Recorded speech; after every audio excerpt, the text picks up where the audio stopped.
இனி வருகின்ற நாட்கள் உங்களுக்கு நன்மை நிறைந்த நாட்களாக அமையட்டும். அனைவருக்கும் வணக்கம். நம்ம இன்னைக்கு பார்க்க இருக்கிறது துலா ராசி. இந்த துலா ராசி அன்பர்களுக்கு அடுத்து வருகின்ற 7 நாட்களும் எப்படி அமைந்திருக்கிறது என்பதை இந்த வீடியோவில் விளக்கமாக சொல்லியிருக்கோம். நிச்சயமாக இந்த வீடியோ உங்களுக்கு பயனுள்ளதாக தான் இருக்கும். அதனால் வீடியோவை கடைசி வரைக்கும் பாருங்கள்.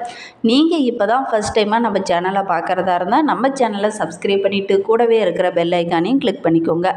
அப்போ தான் நாங்கள் போடுற ஒவ்வொரு வீடியோவுமே உங்களுக்கு நோட்டிஃபிகேஷனாக வரும். நீங்கள் துலா ராசி அன்பராக இருந்தால் மறக்காமல் நம்மளுடைய சேனலுக்கு ஒரு லைக் கொடுத்துக்கோங்க. உங்களுடைய உறவுகள் வகையிலையோ அல்லது நண்பர்கள் வகையிலையோ யாராவது துலா ராசி அன்பர்கள் இருக்காங்க அப்படின்னா மறக்காமல் இந்த வீடியோவை அவங்களுக்கும் ஷேர் பண்ணிவிடுங்க. ஜோதிட ரீதியாக ஏதாவது உங்களுக்கு சந்தேகம் இருக்குது அப்படின்னா டிஸ்கிரிப்ஷனில் ஜோதிடரோட வாட்ஸ்அப் நம்பர் கொடுக்கப்பட்டிருக்கு. அந்த நம்பருக்கு கால் பண்ணி முன்பதிவு செய்துக்கோங்க. உங்களுடைய சந்தேகங்களுக்கு நல்ல ஒரு தீர்வு கிடைக்கும்.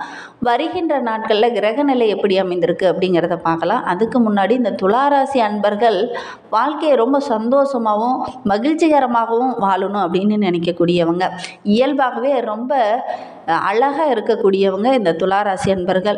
அதே மாதிரி சமரசம் செய்கிறதுல ரொம்ப கெட்டிக்காரங்க. ஒருத்தரை சமரசம் செய்கிறது அப்படிங்கிறது இவங்களுக்கு ரொம்ப பிடித்தமான ஒரு செயல். அனுபவசாலிங்க. யாருக்கிட்ட எப்படி பேசணும் அப்படிங்கிறத அறிந்து பேசக்கூடியவங்க. அதே மாதிரி ஒரு இடத்துல ஒரு தப்பு நடக்குதுன்னா தட்டி கேட்கக்கூடியவங்க இவங்களாக தான் இருப்பாங்க. பொதுவாகவே இந்த துளாராசி அன்பர்களுக்கு எல்லாரும் கவர்ற மாதிரி ஒரு இடத்துல தான் அமருவாங்க. நீங்களே உங்களுடைய வீட்டிலேயோ அல்லது உறவுகள் வகையிலையோ யாராவது துளாராசி அன்பர்களை பார்த்தீங்க அப்படின்னா அவங்க பேசும்போது பார்த்திங்கன்னா எல்லாரையும் கவர்ற மாதிரி தான் பேசுவாங்க. இது உண்மையா இல்லையா அப்படிங்கிறத மறக்காமல் எங்களுடைய கமெண்ட் பாக்ஸில் தெரிவிங்க. வருகின்ற நாட்களில் நம்மளுடைய துளாராசி அன்பர்களுக்கு கிரகநிலை எப்படி இருக்குது அப்படின்னா பஞ்சமஸ்தானத்தில் சூரியனும் சந்திரனும் சனியும், ரணருண ரோகஸ்தானத்தில் பார்த்திங்கன்னா ராகு பகவான் சுக்கிரன் புதன், அஷ்டமஸ்தானத்தில் குரு, பாக்கியஸ்தானத்தில் செவ்வாயும், ஐனசைன போகஸ்தானத்தில் கேது பகவான் என கிரக நிலைகள் அடுத்து வருகின்ற 7 நாட்களுமே நம்மளுடைய துளாராசி அன்பர்களுக்கு அமைந்திருக்கு. இதனால் என்னென்ன நற்பலன்கள்லாம் உங்களுக்கு கிடைக்கிறதுக்கு அப்படிங்கிறத பார்க்கலாம். நடக்காது என்று எதையுமே நினைக்க வேண்டாம். எல்லாவற்றையுமே செய்யணும், எல்லாத்தையும் பார்க்கணும், எல்லாத்தையும் பாசிட்டிவாக நினைக்கணும் அப்படிங்கிற ஒரு துடிப்பு உள்ளவங்க தான் இந்த துளாராசி அன்பர்கள். இவங்களுக்கு வருகின்ற நாட்களில் வீட்டிலையோ அல்லது வெளி வட்டாரத்திலையோ ஏதாவது ஒரு சுபகாரியத்தில் கலந்து கொள்ளக்கூடிய ஒரு யோகம் இருக்குது. சின்ன சின்ன தடைகள் இருந்தாலும் கூட அதை பேசியே சரி பண்ணக்கூடிய ஒரு ஆற்றல் இந்த துளாராசி அன்பர்களுக்கு இந்த வாரத்தில் அமையும். கிரகநிலை சஞ்சாரத்தை வைத்து பார்க்கும்போது எதையுமே ஒரு முறைக்கு பல முறை யோசித்து செயல்பட்டீங்க அப்படின்னா நிறைய நன்மைகள் உங்களுக்கு கிடைக்கும். மனநிலை வாரத்தை பொறுத்த வரைக்கும் உங்களுடைய மனதில் ஒரு விதமான கரெக்டாக செஞ்சுருக்கோமா, நம்ம கரெக்டாக பண்ணியிருக்கோமா அப்படிங்கிற மாதிரி ஒரு விதமான சிந்தனை ஓடிக்கிட்டே இருக்கும். ஒரு முறைக்கு பல முறை யோசித்து சிந்தித்து செயல்படுவீங்க. ஏன்னா மனநிலை ஒரு விதமான திங்கிங்லேயே இருக்கும். அதனால் இந்த டைமு நீங்கள் முயற்சிகளை கொஞ்சம் தள்ளி போடுறது நல்லது. ராசியை பார்க்கும் தனாதிபதி செவ்வாய் பணவரத்தை அதிகரிக்கிற இடத்துல இருக்கிறார். உடல் ஆரோக்கியத்தில் இருந்த பிரச்சனைகள் எல்லாமே சரியாகக்கூடிய ஒரு வாரமாக இந்த துளாராசி அன்பர்களுக்கு இந்த வாரம் அமைந்திருக்கு அப்படின்னே சொல்லலாம். தொழிலில் வியாபாரத்திலலாம் எதிர்பார்த்த அளவுக்கு நல்ல ஒரு லாபம் கிடைக்கும். தேவையான சரக்குகள் எல்லாமே கையிருப்பில் இருக்கும். புது நண்பர்கள் இந்த டைமு கிடைப்பாங்க. வியாபாரம் தொடர்பான விஷயங்களில் முக்கிய முடிவுகள் எடுக்கும்போது ரொம்ப கவனமாக இருங்க. குறிப்பாக முக்கிய முடிவுகள் எடுக்கிறீங்க அப்படின்னா உங்களுக்கு நம்பிக்கைக்குரிய ஒரு நபர் இருக்காங்க அப்படின்னா அவங்கக்கிட்ட கொஞ்சம் கலந்து ஆலோசிங்க. கலந்து ஆலோசித்து நீங்கள் ஏதாவது ஒரு முடிவு எடுத்திங்கன்னா உங்களுக்கு சாதகமாக அமையும். முக்கிய முடிவுகள், அதாவது பெரிதாக எதுலையாவது முதலீடு போடுற மாதிரி இருந்துச்சுன்னா அதெல்லாம் கொஞ்சம் தள்ளி போடுங்க. உத்தியோகத்தில் இருக்கிறவங்களுக்கு புதிய பதவி உயர்வோ அல்லது புதிய பொறுப்போ இந்த டைத்தில் கிடைக்கக்கூடிய யோகம் இருக்குது. அதே மாதிரி பணியில் உங்களுடைய திறமைக்கு மேல் அதிகாரிகிட்ட இருந்து நல்ல ஒரு பாராட்டு கிடைக்கும்.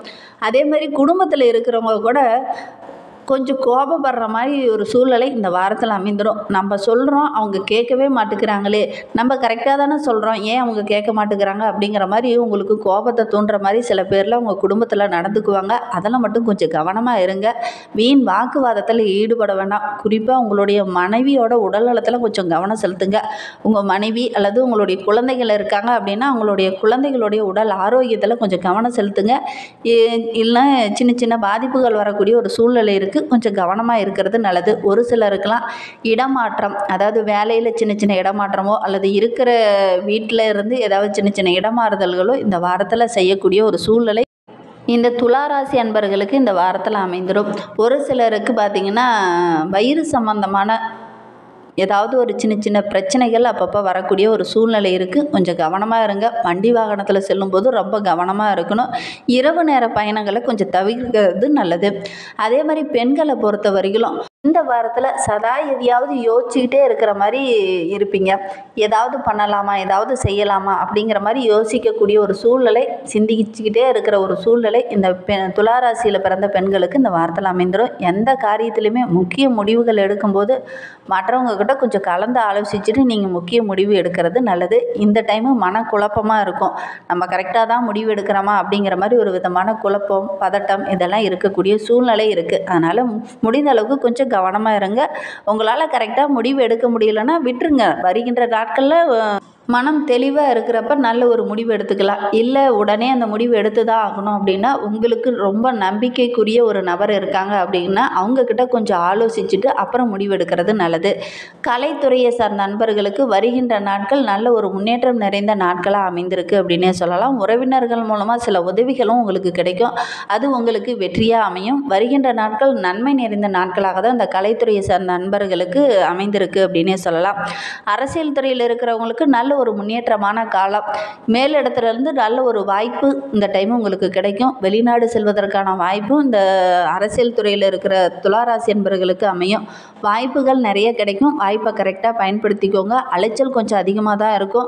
வாழ்க்கையில் நல்ல ஒரு முன்னேற்றமான காலகட்டம் அப்படின்னே இதை சொல்லலாம். மாணவர்களை பொறுத்தவரையிலும் கல்வியை பற்றி ஒரு பயம், ஒரு பதட்டம் இதன வரைக்கும் இருந்திருக்கும். அதெல்லாம் குறைஞ்சி பாடங்களை படிக்கும்போது மனதை ஒருமுகப்படுத்தி படிங்க. நல்ல ஒரு மதிப்பெண்ணை உங்களால் பெற முடியும். உங்களுக்கு ஏதாவது சந்தேகம் இருக்குது அப்படின்னா உடனடியாக உங்களுடைய ஆசிரியர்கிட்ட கேட்டு தெளிவுபடுத்திக்கிட்டு அதுக்கப்புறம் படிக்கிறது நல்ல ஒரு பலனை பெற்றுத்தரும். துளாராசியில் சித்திரை 3-4 பாதங்களில் பிறந்தவங்களுக்கு அடுத்து வருகின்ற 7 நாட்களும் எப்படி அமைந்திருக்கு அப்படிங்கிறத பார்க்கலாம். அசையா சொத்து வாங்கக்கூடிய யோகம் இருக்குது. கடன் சுமை படிப்படியாக குறையும். உடல் ஆரோக்கியத்தில் இருந்த பிரச்சனை எல்லாமே படிப்படியாக குறைந்து நல்ல ஒரு ஆரோக்கியமான வாரமாக இந்த வாரம் இந்த சித்திரை நட்சத்திரக்காரர்களுக்கு அமைந்திருக்கு அப்படின்னே சொல்லலாம். உடலில் மட்டும் கொஞ்சம் சோர்வு இருக்கும். ஒரு சிலருக்கு பார்த்திங்கன்னா கை கால் வலி, மூட்டு வலி இதெல்லாம் ஏற்படக்கூடிய சூழ்நிலை இருக்குது. பெரிய பாதிப்பு எதுவும் வராது. அதே மாதிரி உடல் ஆரோக்கியத்தில் எல்லாம் சரியாயிடுச்சு அப்படின்னு விட வேண்டாம். கொஞ்சம் கவனமாக இருக்கிறது நல்லது. அதே இந்த சித்திரை நட்சத்திரக்காரங்க உங்களுடைய மனைவியோட உடல் நலத்தில் ஏதாவது சின்ன சின்ன பிரச்சனைகள் வரக்கூடிய ஒரு சூழ்நிலை இருக்குது. அதனால் உங்களுடைய மனைவியோட உடல் ஆரோக்கியத்தில் கொஞ்சம் கவனம் செலுத்திக்கோங்க. வெளி உணவுகளை கொஞ்சம் தவிர்த்துட்டு ஆரோக்கியமான உணவுகளை எடுத்துக்கோங்க. மற்றபடி தொழில் வியாபாரத்திலலாம் நல்ல ஒரு முன்னேற்றத்தை இந்த வருகின்ற நாட்களில் நீங்கள் எதிர்பார்க்கலாம். துளாராசியில் சுவாதி நட்சத்திரத்தில் பிறந்தவங்களுக்கு அடுத்து வருகின்ற 7 நாட்களும் எப்படி அமைந்திருக்கு அப்படிங்கிறத பார்க்கலாம். வருகின்ற நாட்கள் கொஞ்சம் முன்கோபம் அதிகமாக வரும். பேச்சில் கொஞ்சம் நிதானத்தை கடைபிடிங்க. முன்கோபத்தை கொஞ்சம் குறைச்சிக்கோங்க. இல்லை அப்படின்னா சின்ன சின்ன வார்த்தைகளை விட்டுருவீங்க. அது உங்களுக்கு பிரச்சனையாக முடியக்கூடிய ஒரு சூழ்நிலை அமைந்துடும். அதனால் முடிந்த அளவுக்கு கொஞ்சம் நிதானமாக இருங்க. கணவன் மனைவி இடையே கூட பேசும்போது ஒருவருக்கொருவர் மனம் விட்டு பேசினீங்க அப்படின்னா நல்ல ஒரு ஒற்றுமையை அதிகரிக்கக்கூடிய ஒரு வாரமாக வருகின்ற வாரம் அமையும். தடிமனான வார்த்தைகளை பேச வேண்டாம். நிதானமாக பேசுகிறது நல்லது. பணவரத்து ஓரளவுக்கு சிறப்பாகவே இந்த வாரத்தில் இருக்கும். திருமணம் போன்ற சுப காரியங்களில் கலந்து கொள்ளக்கூடிய யோகம் இந்த சுவாதி நட்சத்திரக்காரர்களுக்கு இந்த வாரத்தில் அமையும். ஆடம்பர செலவுகளை கொஞ்சம் குறைச்சிக்கோங்க. உற்றார் உறவினர்கிட்ட பேசும்போது கூட கொஞ்சம் அனுசரணையாக பேசுங்க.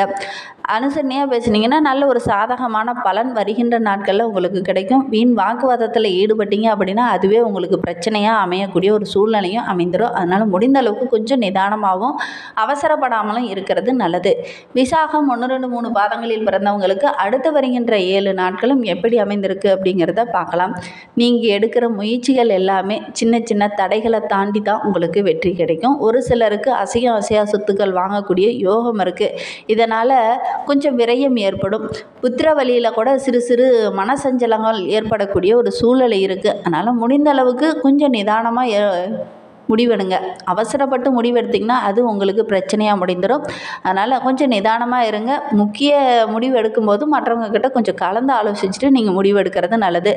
உத்தியோக ரீதியாக நல்ல ஒரு மாற்றமும் நல்ல ஒரு முன்னேற்றமும் இருக்கும். இருந்தாலும் சின்ன சின்ன தடைகள் வரும். அந்த தடைகள் எல்லாம் உங்களுடைய புத்திசாலித்தனத்தால் வெல்லக்கூடிய யோகமெல்லாம் இருக்குது. இன்னும் உங்களுடைய வாழ்க்கையில் உள்ள பிரச்சனைகளும் கஷ்டங்களும் தீரணும் அப்படின்னு நினைக்கிறவங்க சுமங்கலி பூஜை செஞ்சுக்கிட்டு வாங்க. அதுவும் சுக்கிர பகவானுக்கு அர்ச்சனை செய்து குடும்ப ஒற்றுமைக்காக சுமங்கலி பூஜை செய்யுங்க. நல்ல ஒரு மாற்றம் வரும். அதே மாதிரி தனம் வரவும் தாராளமாக கிடைக்கும். பொருள் சேர்க்கையும் உண்டாகும். இதை செய்து பாருங்கள், நல்ல ஒரு மாற்றம் வரும். இந்த மாதிரி பயனுள்ள தகவலை நீங்கள் தொடர்ந்து கேட்கணுன்னா நம்ம சேனலை ஃபாலோ பண்ணுங்கள். தேங்க்யூ.